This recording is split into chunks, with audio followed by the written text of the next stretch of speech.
നമസ്കാരം. വ്ളാദിമിർ പുടിന് ശേഷം ലോകം കണ്ട മറ്റൊരു സ്വേച്ഛാധിപതി, ലാറ്റിൻ അമേരിക്കയിലെ ഏറ്റവും അപകടകാരിയായ നേതാവ്. വെനസ്വേലയുടെ പ്രസിഡന്റ് നിക്കോളാസ് മഡ്യൂറോയ്ക്ക് ന്യൂയോർക്ക് ടൈംസ് മുൻപ് നൽകിയ വിശേഷണങ്ങളാണ് ഇതെല്ലാം. അങ്ങനെ ഒരാളെ പിടികൂടിയെന്ന ട്രംപിന്റെ പ്രഖ്യാപനം അക്ഷരാർത്ഥത്തിൽ ലോകത്തെ ഞെട്ടിക്കുന്നതായിരുന്നു. മഡ്യൂറോയെയും ഭാര്യയും പിടികൂടി രാജ്യത്ത് നിന്ന് പുറത്തേക്ക് കൊണ്ടുപോയെന്ന് ട്രംപ് പ്രഖ്യാപിച്ചിരിക്കുകയാണ്. തന്റെ സോഷ്യൽ മീഡിയ പ്ലാറ്റ്ഫോമായ ട്രൂത്ത് സോഷ്യലിലൂടെയാണ് ട്രംപ് ഈ വെളിപ്പെടുത്തൽ നടത്തിയത്. അമേരിക്കയുടെ പ്രമുഖ കമാൻഡോ വിഭാഗമായ ഡെൽറ്റ ഫോഴ്സാണ് ഈ നീക്കം നടത്തിയത്.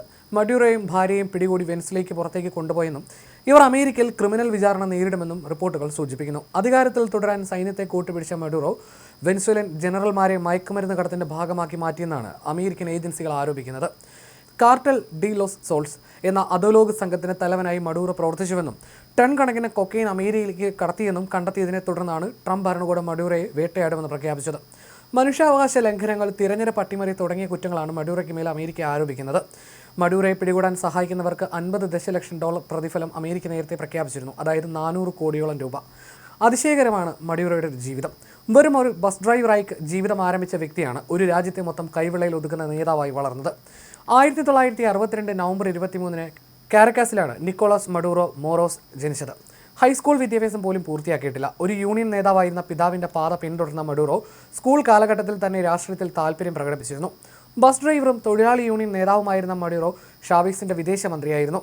പക്ഷേ ജനപ്രീതിയിലും വ്യക്തിപ്രഭാവത്തിലും ഷാവേസിൻ്റെ 4 എഴുത്ത് പോലും എത്താൻ സാധിച്ചിരുന്നില്ല. 1992 അട്ടിമറി ശ്രമത്തിനിടെ ഷാവേസ് അറസ്റ്റിലായപ്പോൾ അദ്ദേഹത്തിൻ്റെ മോചനം ആവശ്യപ്പെട്ട് നടന്ന പ്രക്ഷോഭത്തിൻ്റെ മുൻനിരയിൽ മഡൂറോ ഉണ്ടായിരുന്നു. അമേരിക്കൻ നയങ്ങളുടെ നിശ്ചിത വിമർശകനായ അദ്ദേഹം ഷാവേസ് വീണ്ടും അധികാരത്തിലെത്തിയപ്പോൾ 6 വർഷത്തോളം വിദേശകാര്യമന്ത്രിയുമായി. 1999 മുതൽ 2013 വരെ രാജ്യം ഭരിച്ച ഹ്യൂഗോ ഷാവേസിൻ്റെ നിഴലെന്ന് അവകാശപ്പെടുന്നയാളാണ് മഡൂറോ. ക്യാൻസറിന് മുമ്പിൽ തോറ്റ് 56 വയസ്സിൽ ഷാവേസ് മരിക്കുന്നതുവരെ രാജ്യത്തിൻ്റെ കാര്യങ്ങൾ ഒരുവിധം ഭദ്രമായിരുന്നു. തൻ്റെ പിൻഗാമിയായി നിക്കോളാസ് മഡൂറോയെ നിശ്ചയിച്ചത് ഹ്യൂഗോ ഷാവേസ് തന്നെയായിരുന്നു. ഷാവേസ് ദേ ലോ ജുറോമി വോട്ട് എസ് പാര മദൂറോ എന്നായിരുന്നു ഷാവേസിൻ്റെ മരണശേഷം നടന്ന 2013 തിരഞ്ഞെടുപ്പിലെ ഔദ്യോഗിക മുദ്രാവാക്യം. ഷാവേസ്, ഞാൻ പ്രതിജ്ഞ ചെയ്യുന്നു, എൻ്റെ വോട്ട് മഡൂറോയ്ക്ക് എന്നർത്ഥം.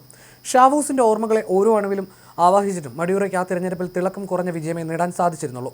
2018 മെയ്യിൽ നടന്ന തിരഞ്ഞെടുപ്പിൽ നില മെച്ചപ്പെടുത്തി 2ാം ഊഴം. 40% പേർ മാത്രം വോട്ട് ചെയ്ത ഈ തിരഞ്ഞെടുപ്പിൽ പ്രതിപക്ഷ കക്ഷികൾ പലതും സജീവമായിരുന്നില്ല. പിന്നീട് നടന്ന സാമ്പത്തിക പ്രതിസന്ധിയിലും മഡൂറോയുടെ കാലിടറുകയായിരുന്നു. അയാളുടെ ജനപ്രീതി കുത്തനെ ഇടിഞ്ഞു.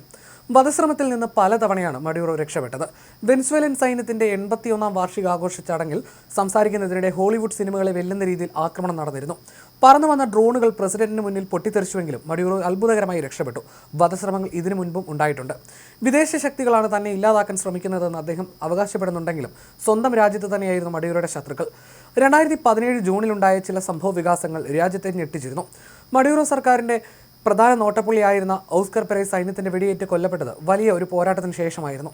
പോലീസ് ഉദ്യോഗസ്ഥനായിരുന്ന പെരേസ് മഡൂറോ ഭരണത്തിൽ പ്രതിഷേധിച്ച ആക്രമണങ്ങൾക്ക് മുന്നിട്ടിറങ്ങി.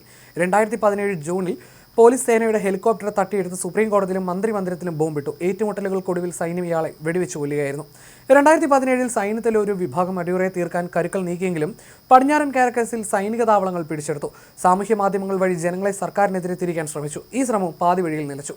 2016 പാർട്ടി യോഗത്തിൽ പങ്കെടുക്കാനെത്തിയ മഡൂറോയ്ക്ക് നേരെ ആൾക്കൂട്ടാക്രമണം ഉണ്ടായത്.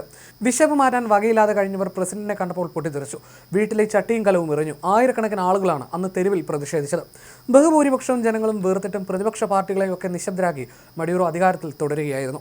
വെനസ്വേലയുടെ എണ്ണ സമ്പത്ത് മുഴുവൻ വിദേശ രാജ്യങ്ങൾക്ക് വിറ്റുതുലയ്ക്കുകയും സ്വന്തം ജനതയെ പട്ടിണിക്കിട്ട് കൊല്ലുകയും ചെയ്ത ഒരു ഭരണാധികാരിയുടെ അന്ത്യമാണ് ഇപ്പോൾ സംഭവിച്ചിരിക്കുന്നത്.